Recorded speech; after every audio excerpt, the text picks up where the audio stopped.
Hi everyone, welcome to the Race and Health podcast, partnering with Lancet Voice. My name is Dilhan Davidkumar. I'm a professor of global child health in UCL. And this is the last in the current series looking back at the academic work in the Lancet on racism, xenophobia, discrimination and health. This episode is on intersectionality, which has become increasingly popular recently. It's a term coined by Kimberly Crenshaw in 1989. It's an analytic framework that can be applied to discrimination that treats multiple axes of oppression together. As usual, I've got three great guests to talk about this. The first is Dr. Brenda Hayanga, who is a Presidential Fellow at City, University of London. Brenda's research examines ethnic inequalities in health, particularly in how individual level processes intersect with social, historical and structural processes to shape the health outcomes of minoritized ethnic groups. Next is Dr. Zara Trafford, who's based at the Department of Global Health in Stellenbosch University. She has a background in social sciences. Her work is aimed at understanding the lived experiences of disabled people in low-resource environments, as well as in diverse approaches to disability and ableism studies. Then we have Dr. Shannon, who led the academic paper on intersectionality. Geordan is a medical doctor and ex-academic who's founded several organizations that blend arts, technology, finance, health, and environmental flourishing. Geordan is passionate about linked-up local actions, radical collaboration, and other forms of relationships that help us weave a better collective future. Thank you to all my guests. So can I start with what intersectionality means? Where did it come from and how is it used today? Brenda. Thank you, Dylan. Well, you already mentioned that it was coined by Kimberly Crenshaw in 1989, and she used it to kind of denote the ways in which Black women were excluded from feminist theory as well as anti-racist policy discourses, being that if we consider that the feminist theory tended to center on the experiences of white women, and then the anti-racist policy discourse centered on the experiences of Black men, thereby ignoring the fact that gender and race intersect, and then the Black women's experiences almost like falling through the cracks. But an important thing to note is that she put a name to a concept that was already being used by Black activists and feminists, as well as, Indigenous and queer and Latina scholars, often without naming it as intersectionality. This term's been used as, I suppose some people refer to it as a theory, as a perspective, as a paradigm, or even a framework. I like the way that Patricia Hill Collins and Selma Bilge put it as this tool in its basic forms to help us to understand the social world around us. It highlights the fact that people are simultaneously positioned within social categories which can't be understood in isolation. So, for instance, we're thinking about age, we think about gender, we're thinking about ethnicity. We can't look at those individually. We need to consider the fact that these social categories, they intersect within these connected systems of powers and the structures of power. For example, sexism, capitalism, racism, all the isms, I suppose, that you can think of, to privilege some individuals while disadvantaging others. Originally, I think you can say that it came from race and gender studies, but it's something that's filtered through to other disciplines. I've used it myself in looking at researching ethnic inequalities in health to try and understand the root causes of inequalities. And using an intersectionality approach ensures that I don't just focus on, the individual causes of inequalities, but rather I use it in terms of to ensure that I don't focus on individual causes of inequalities, but to interrogate the roles of structural processes in how these inequalities develop and how they are maintained and how they are exacerbated. I mean, Zara, maybe to you, so thinking about disability studies, because it started off thinking about racism and sexism primarily, and I guess Kimberly Crenshaw added in class or wealth into that. How has it expanded to include other isms such as ableism? I mean, my honest answer to that is I'm not sure that it has sufficiently. I think that it's an incredibly valuable tool to better understand, as Brenda was talking about, the way these different aspects of identity and also environment interact to kind of affect lived experiences and to sort of produce them, but also it's a useful tool for thinking about how to challenge them as well, right? So it's sort of two sides of that coin. I'm actually fairly new to disability, about 4 years in now, and how despite having had a pure social science training at a time where we learned a lot about intersectionality, it was really striking to me that having worked in public health and having had a social sciences background, the concept of disability was really unfamiliar to me. I was not well acquainted with it. So even in a space where you would really think that that would be kind of a key focus, it really wasn't. So I would argue actually that it hasn't been properly adopted into an intersectional perspective. It's always really quite low down on the list when we have these kinds of conversations, unless somebody with a disability is in the room. I think I also just wanted to add to what Brenda was saying there about how another aspect of this tool that can be so useful is it helps us to understand how our identities are not static and how they can kind of shift in different circumstances, right? So while at home, there are certain things that give me a huge amount of privilege. Sometimes when I travel overseas, particularly when it comes to being a South African trying to travel to northern countries, particularly, visa processes, for example, can be really, really complicated. So at home, I have a huge amount of privilege because of whiteness, because of my kind of social class, because of my education levels, things like that. But when you travel, those things shift. So it just kind of helps us to understand that these things are not static.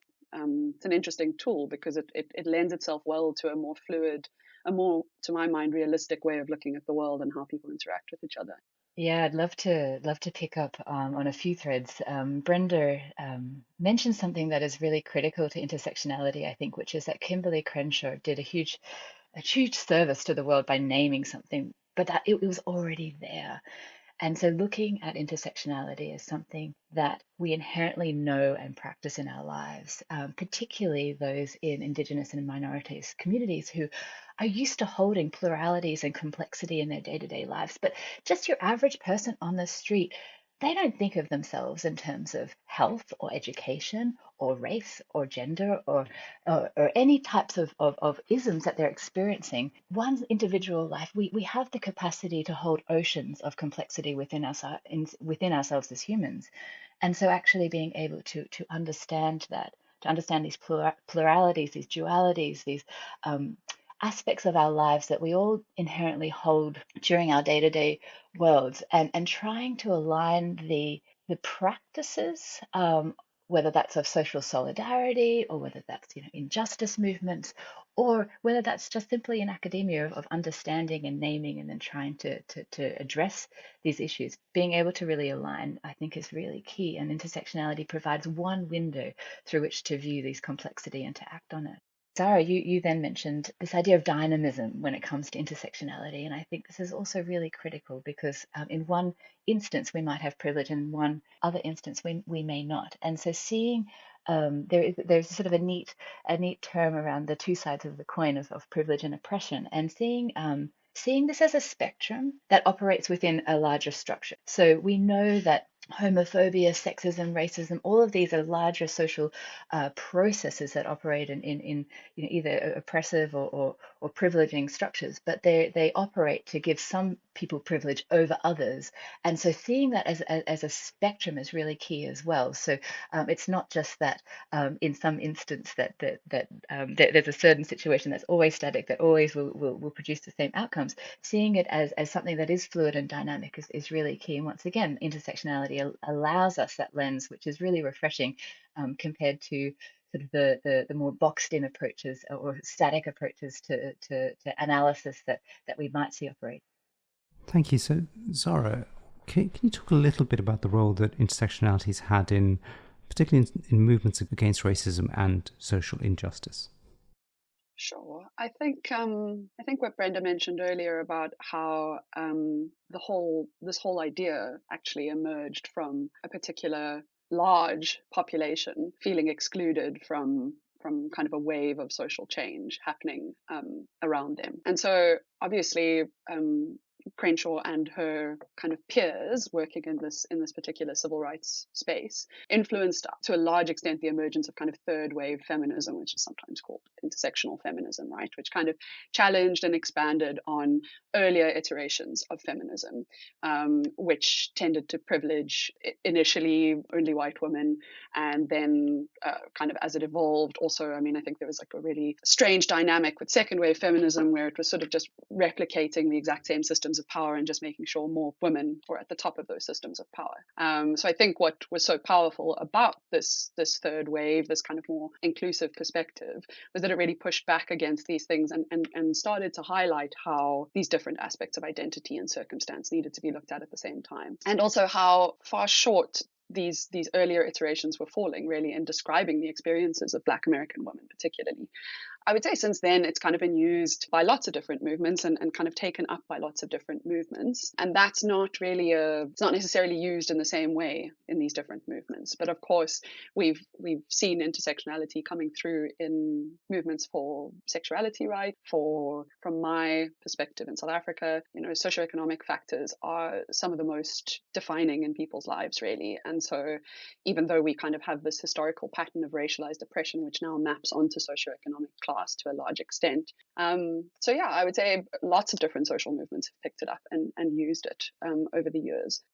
Yeah, I think what I wanted to add to what Sarah was indicating was with the social movements and the solutions that they come up with, they're all striving for social justice, and that's one of the key tenets. And I'm going to take it from like a research perspective. In order for us to come up with these solutions that will inform some of the strategies that the movements take, they would need to be based on information that is evidence-based, right? So collecting and gathering evidence that is informed by intersectionality helps to generate knowledge that at least you know that it's evidence-based, you know that it's going to understand what the root causes are, and those then can come up and help us to come up with tailored interventions or effective interventions that are not only going to be based on the lived experiences of the population that you're looking at, but also preventing harm, because then there's no need coming up with interventions that aren't based on anyone's experiences, that might then go and perpetuate the inequalities further. So I think one key movement is that with intersectionality from a research perspective helps us to generate this knowledge that can then inform the movements and their strive for social justice. There's been pushback against intersectionality and lots of critique from different places. Can you speak to some of that, Geordan? Yeah, absolutely. So I think one of the major critiques that I've seen operating in the space is that, and this is sort of shaped by media and political discourse too, is that we tend to apply intersectionality and focus only on identities. We have this sort of reduction of the richness of intersectional practice into just simply talking about identities and sort of thinking of them as like little categories that we can pick up and put onto someone. But the reality of intersectionality is that we know that our identities are shaped by a number of factors, and actually it's that sort of socio-ecological or onion-shaped approach where there are layers, and that our identity is shaped by and interacts with a number of different wider forces. So we might identify as a woman, we might have a disability, et cetera, but that the way in which those inherent characteristics are either privileged or disadvantaged operates in a wider spectrum, where sexism operates in a way that privileges that which is seen as masculine over that which is seen as feminine. And what we have to really strive for in intersectional practice is to go beyond the reduction of identities into something that allows us to see the ways in which those aspects of our lives are either provided privilege or oppression. And that's where the real richness actually comes from. It's the ability to interact between the individual level up to the structural level and back down again. So it's that relationality, as Brenda was highlighting before. And I think the other thing when it comes to intersectional work in the health space, at least, is that I want to quote another luminary here in the field, is that the master's tools will never dismantle the master's house. But we're really good at using the master's tools in public health and global health practice. And the master's tools look like categorization, creating categories, creating sort of linear models that explain our realities and act on them. But intersectionality is the antithesis of that. It creates a much more fluid and dynamic way in which we can deal with that, which is much more aligned with, I think, the human condition and reality more generally. Absolutely. And that's, I guess, also reflected somewhat in the fact that a lot of programming in public health might, for example, have an emphasis on, say, young women, right? There you've got like two aspects of your intersectional identity. But it may find it very, very difficult to specifically adjust those programs so that they also cater to the needs of the subcategories that exist within that larger category of young women. So a young Muslim woman, for example, as opposed to a young Christian woman, or a disabled woman or a non-disabled woman. And so the more layers of complexity that you add onto that programming, I think the more difficult it becomes to achieve the outcomes that the master is looking for, so to speak, or that the institution is seeking. So it's either our own institution, or it's the funder, or it's just the world around us, and how these kinds of projects are often focused on addressing a particular quite narrow angle. I mean, in South Africa, mobile testing systems for HIV to reach what do they always call them? Hard to reach population, hard to find population, something like that.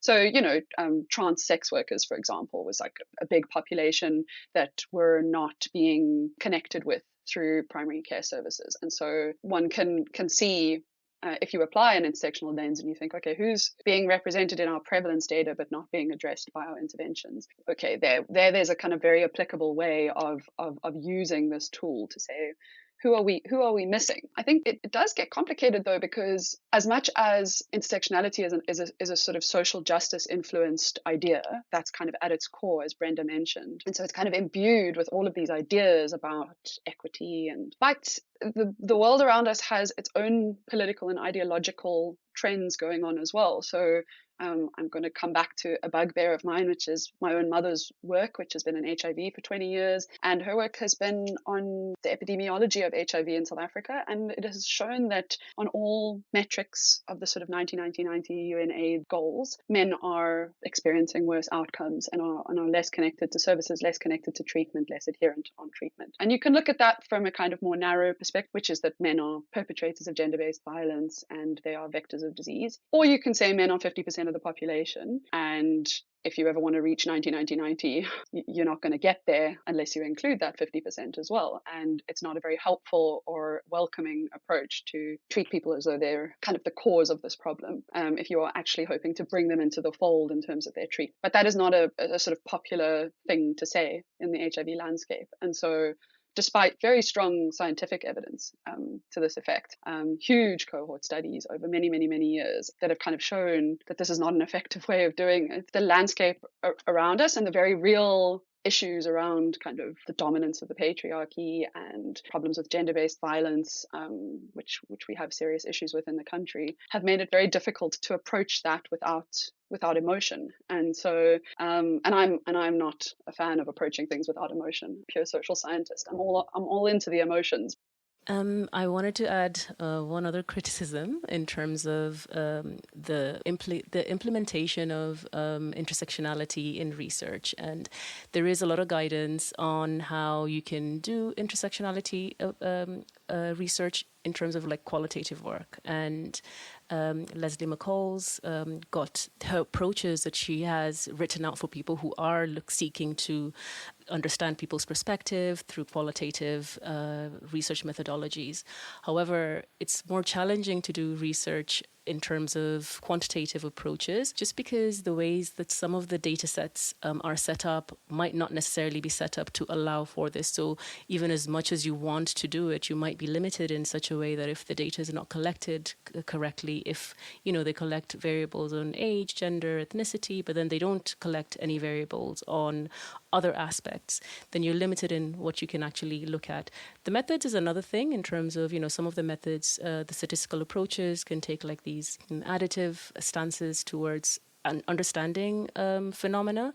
However, first of all, there is the issue of just getting the right data, sometimes even getting the right questions. They might not ask the right questions that will allow you to look at these wider processes. I know we focus on like multi-level analysis, but if you've only collected data on individual factors, and we're striving to look at wider processes and this multi-level aspect, then if you don't have that particular data, then it tends to be quite difficult. So I guess it's a request for people who do collect data to be able to allow us to be able to do this analysis by correcting the right questions, to create the right variables for us to be able to do the right analysis. Thank you. Can we focus a little more on health now? And Geordan, if I can ask you, what's the role of intersectionality within the health community and actions towards improving health? Thanks, Delan. Well, after thinking through the aspects of intersectionality from a more theoretical perspective, I think it's really important to highlight now the role that intersectionality has as a practice. It is a way of being and doing, whether that's in creating health, doing health research, making health policy, and beyond. So thinking about intersectionality as being something that is in motion, it's a doing as much as and a being as much as a thinking process. So in the health field, I think intersectional work can be really good at illuminating areas of attention that are either overlooked or undervalued. And as an example, I think in the COVID pandemic, what intersectional activists and scholars were really effective at doing was to draw attention to the ways in which COVID disproportionately impacted certain groups. So whether that was the disproportionate mortality in certain subpopulations in the UK and beyond, or the way that COVID operated transnationally and the global disparities in either COVID mortality or access to resources to address COVID. So that can be like a really useful tool to draw attention to and to describe. But I think intersectionality allows us to then move beyond that descriptive analysis, which is really key, but then to start to shape solutions. And so to think about intersectional work, I might provide an example from my own world of work as a doctor in the bush in Australia. So I have done quite a bit of work in a small bush hospital called Katherine Hospital. It's in the Northern Territory on Jawoyn country, and it services a small population that's spread out over a huge geography. The Catherine's sort of in the middle, and it takes about 10 hours to get to the farther reaches. And it has it serves a mixed population, but has a high proportion of Indigenous people who come to the hospital and seek care. And many years ago, I worked with Dr. Simon Quilty and other really wonderful people from Menzies and from Whirlinjang and others, where we started to think about the drivers of people who are coming into the hospital through the emergency department, who were arguably like incredibly socially vulnerable, but had a lot of really complex conditions that were operating in their lives, which meant that they were seeking healthcare really, really frequently. And so we did some research on that, and then we used that research to build a program which is still in existence called the Katherine Individual Support Pathway, KISP. And what that does is that it allows us to receive people who we know who have incredibly complex social lives, and to use the hospital and the healthcare system as a bit of a hub to coordinate their care around the town. So bringing in legal services, housing services, food security, and addressing that, to be able to wrap someone in the care that they need, which addresses multiple facets of their lives and their vulnerabilities. So it's not really about saying, well, you are this category of this category of this category. You're actually just saying, look, you're a really vulnerable person, and there's lots of reasons why that's happening historically, structurally, etc.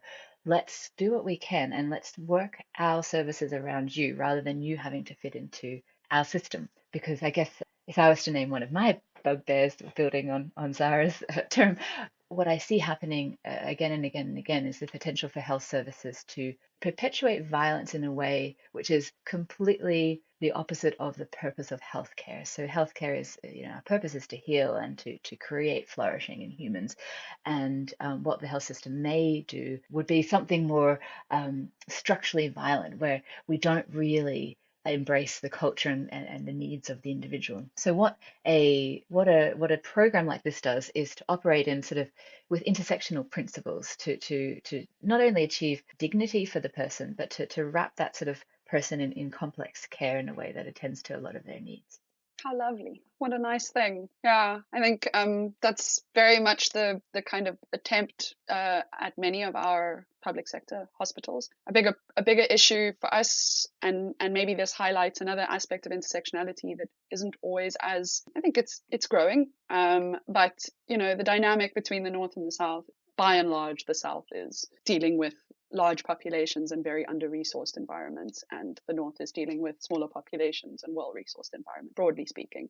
Sorry, I was just gonna comment on the fact that although we have most of our public hospitals and our primary care facilities attempt to do the same thing that Geordan mentioned about referring people to local social support sector services, and social workers will pay out of their own pocket for people to eat that day, for example. They will really bend over backwards to make sure that people do have some kind of additional support beyond the health system, but it is the existing formal support services are so poorly integrated with one another and so sporadically distributed across the country or even within provinces or within cities that it makes it very difficult to do that in a kind of holistic and sustainable way, and it tends to happen in a much more ad hoc kind of way that then obviously at a population level doesn't reflect. So Can I just, I'll add something. I'm not a clinician, but I do research, health services and health systems, especially, let's say, how people from minoritized ethnic groups who are living in the UK access, utilize, and experience healthcare systems. And I like what you both indicated. You've highlighted this issue of like the resources.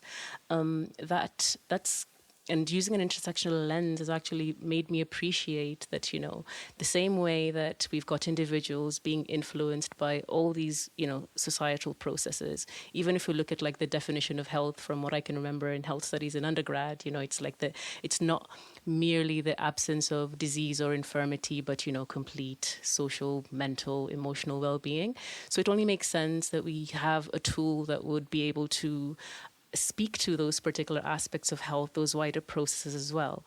But I wanted to stress the point that this intersectionality has given me an appreciation that the same way that individuals are influenced by these wider processes, so are health systems and healthcare providers, right? So here I am, perhaps maybe I am advocating for, the solution would be primary care for them to do more and help the patients, but then they're restricted in what they can actually implement, right? They've got processes in place, and there's funding issues that have to be taken into consideration. There's the geographical differences.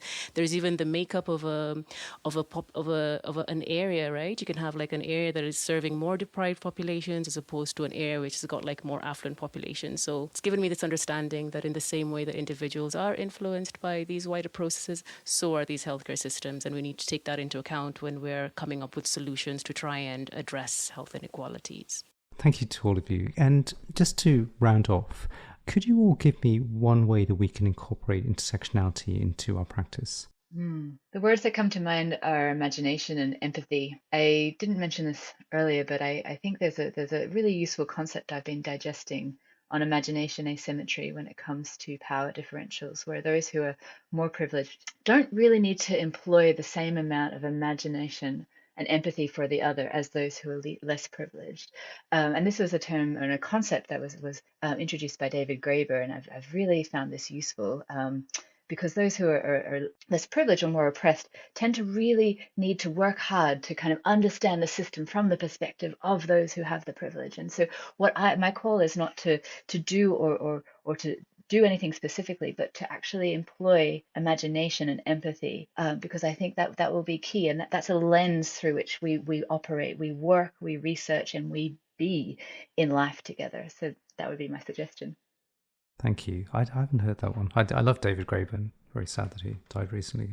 Zara. Yeah, well, I echo Jordan's point there. I'm currently trying to figure out how to encourage our frontline welfare services to incorporate empathy into their training, and it's a big job to figure out how to frame that in the way that they want to hear it. I guess I would add vulnerability, and they sort of sit in the same category. I think that for me is a really, really valuable tool in my own practice as a researcher.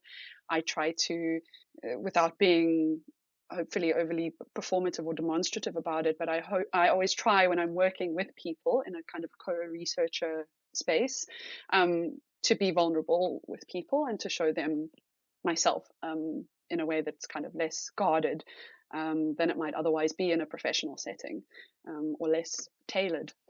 So I think that for me is something that I find very, very valuable in my own practice. For me, I suppose it incorporates both, the imagination and the empathy and vulnerability. And I suppose I see the way to do this would be to include the voices and the experiences of marginalized people in trying to understand the issues, involving them from the outset of, from a research perspective, from the very beginning of developing your research questions, and not just at the end when it comes to disseminating. And I think by involving them at the very beginning, then you're able to understand what their needs, how they want to be seen, and what they believe their needs are, and then that will be able to allow us to come up with solutions that are going to be suitable and appropriate for them. Just to say that I agree completely with Brenda about as early as possible co-production. And for me, working in disability, a big part of that is also about making sure there's enough budget to compensate people adequately so that we're not replicating exploitation, but also time. A bit more time and energy than we are traditionally able to give in research projects. If one really wants to commit to it, it requires a little bit of shifting the way that we do things. Brilliant. Thank you to all my guests, Brenda Hayanga, Zara Trafford and Geordan Shannon. This episode was produced by Mitha Hawk and myself, editing by Gavin Cleaver and music by Mitha Hawk. Do visit the Race and Health website on www.raceandhealth.org for more information about our academic work and to sign up to our newsletter.